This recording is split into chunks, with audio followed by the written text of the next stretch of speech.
So I wanted to do something that you might not have heard. So that's one, and this is another one that I wrote with a good friend of mine named Charlie Monk.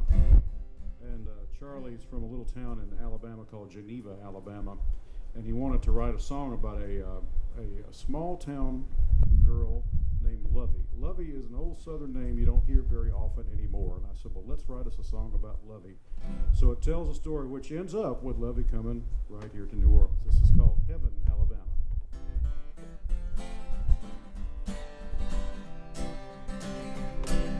Lovey was born in Heaven, Alabama,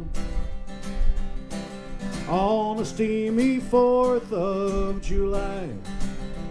She came a little early, but Mama didn't know, 'cause Mama didn't make it this time.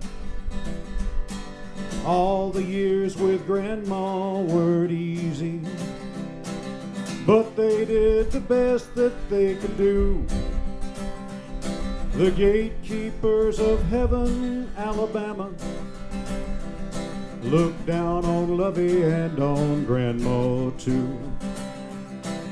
The well-to-do who ran their little kingdom thought they knew how Lovey ought to live, but Lovey couldn't take it. She knew she had to make it. Her heart told her it was time to leave. She'd heard her grandma talk about her travels.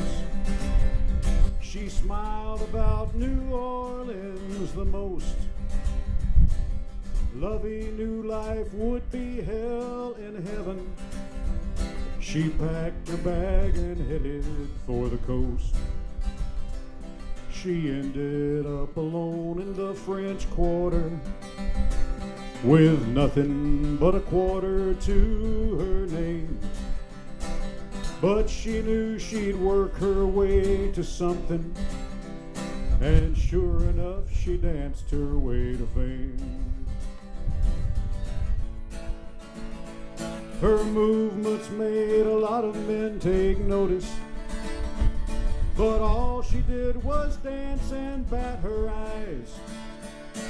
She knew what lurked in the hearts of all the men who watched her, but she never compromised.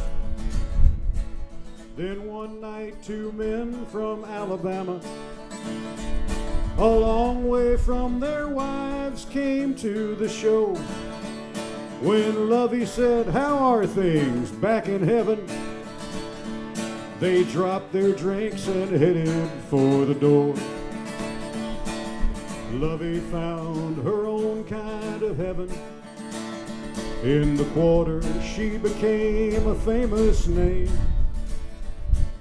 Dancing was the ticket to her freedom, and Heaven, Alabama, never changed. No, Heaven, Alabama, never changed.